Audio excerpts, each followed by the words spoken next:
بہت سارے اسلامی ممالک کے اندر میں بھی حکومت اس ذمہ داری سے اپنے آپ کو جو ہے چراتی ہے اور بچا کے رکھتی ہے.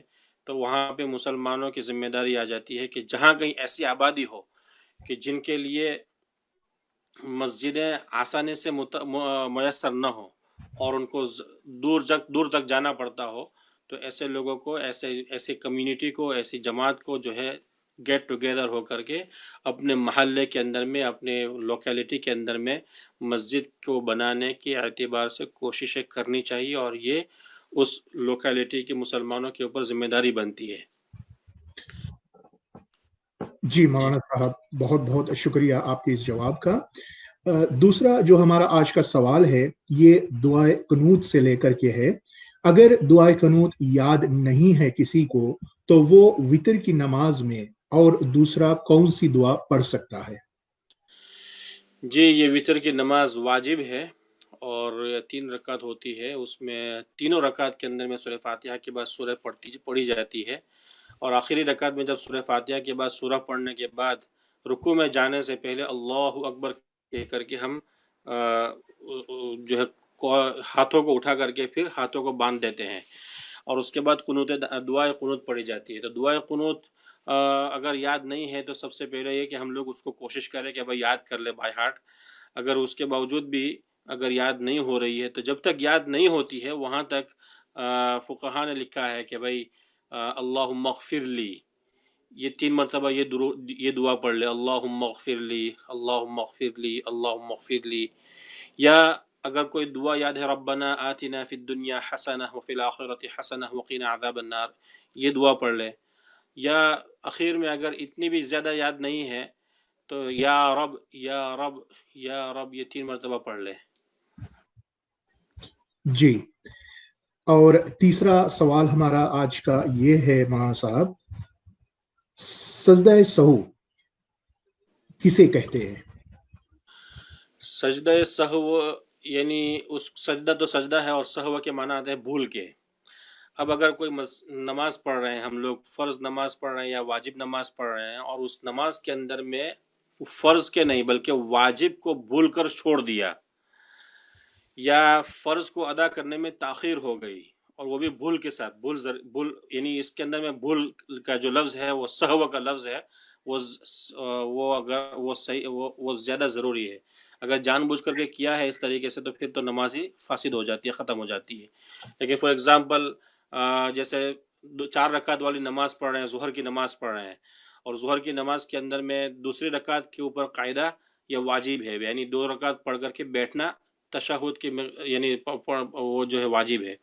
اب اگر 2 رکعت کے بعد سجدے سے ہم لوگ اٹھ گئے اور سیدھے کھڑے ہو گئے قیام کے اندر میں، تو یہ واجب ہمارا چھوٹ گیا بھول کے ساتھ، یعنی ہم لوگوں نے بھول کر دی اس میں.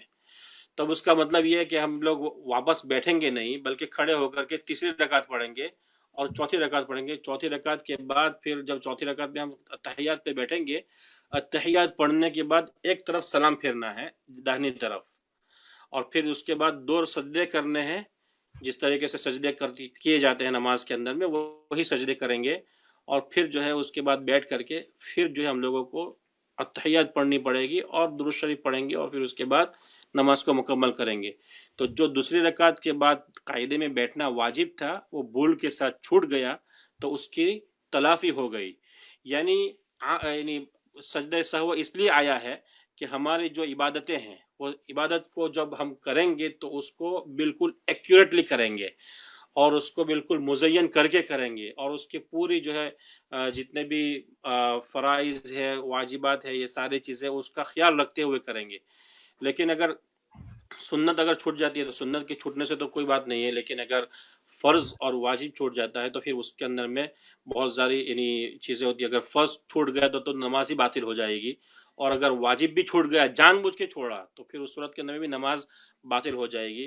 لیکن اگر ایسے واجبات جو نماز کے اندر میں ہیں اگر بھول سے چھوٹ جاتے ہیں تو اس صورت کے اندر میں سجدہ سہو واجب ہوتا ہے اور سجدہ سہو لازم آتا ہے. اگر سجدہ سہو کر لیا تو اس صورت کے اندر میں نماز کو دہرانے کی ضرورت نہیں ہے. اگر کوئی واجب ہم سے بھول کر چھوٹ گیا اور پھر سجدہ سہو بھی نہیں کیا اور سلام پھیر لیا اور نماز ختم کر لی تو پھر اس نماز کو واپس لوٹانا ضروری ہے. جی مولانا صاحب، اور آخری جو ہمارا سوال آج کا ہے یہ مسافر کی نماز سے لے کر کے ہے۔ مسافر کی نماز کے بارے میں آپ بتلائے، اور کتنے دور کے سفر کا ارادہ کرنے سے یا سفر کرنے سے آدمی مسافر ہو جاتا ہے؟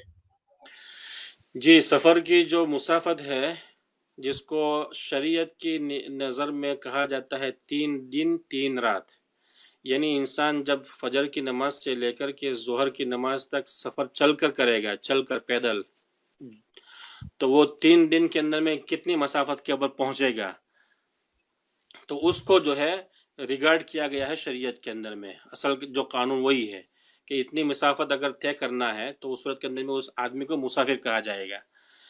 تو آج کل کے زمانے کے اندر میں وہ مقدار بنتی ہے 77.5 کلومیٹر، 77.5 کلومیٹر، اپروکسیمیٹلی 78 کلومیٹر سمجھ لیں۔ تو یہ مسافت ہے۔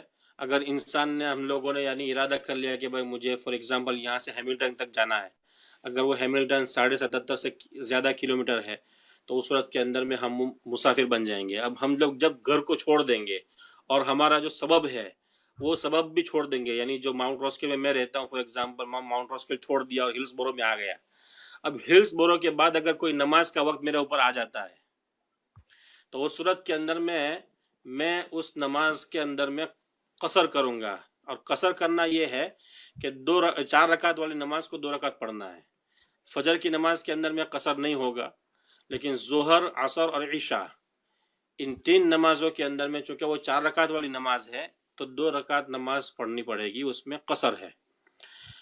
اگر ہم جو ہے سفر کے اندر میں ہیں اور سفر کے اندر میں فار ایگزامپل کسی وجہ سے ہماری نمازیں قضا ہو گئی، ہم نہیں پڑھ پائے سفر کے اندر میں اور واپس گھر پر آ گئے، مقیم بن گئے، تو جو سفر میں چھوٹی ہوئی نماز ہے اس کو بھی ہم قصر سے ہی پڑھیں گے، لیکن وتر کی نماز، مغرب کی نماز اور فجر کی نماز اس کو پوری پڑھنی پڑے گی۔ تو یہ ہے یعنی مسافر کی جو مسافر ہے وہ مسافر کب بنتا ہے؟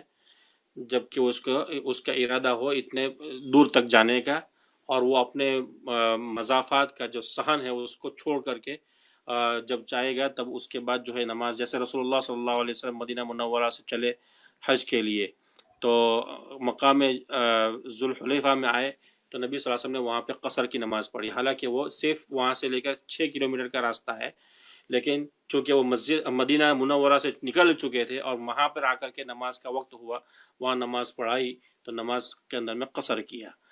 تو یہ ہے مسئلہ انشاءاللہ۔ الحمدللہ کہ میں نے آپ کا جواب دیا ہے۔ جی مولانا صاحب، بہت بہت شکریہ، اور انشاءاللہ اسی طرح سے ہم آپ تک لوگوں کا جو سوال ہے وہ پہنچاتے رہیں گے، اور آپ ہمارے اس مجلس میں انشاءاللہ جواب دیتے رہیں گے۔ انشاءاللہ، بہت بہت شکریہ، جزاکم اللہ خیر۔ السلام علیکم ورحمۃ اللہ وبرکاتہ مولانا صاحب۔ وعلیکم السلام ورحمۃ اللہ وبرکاتہ۔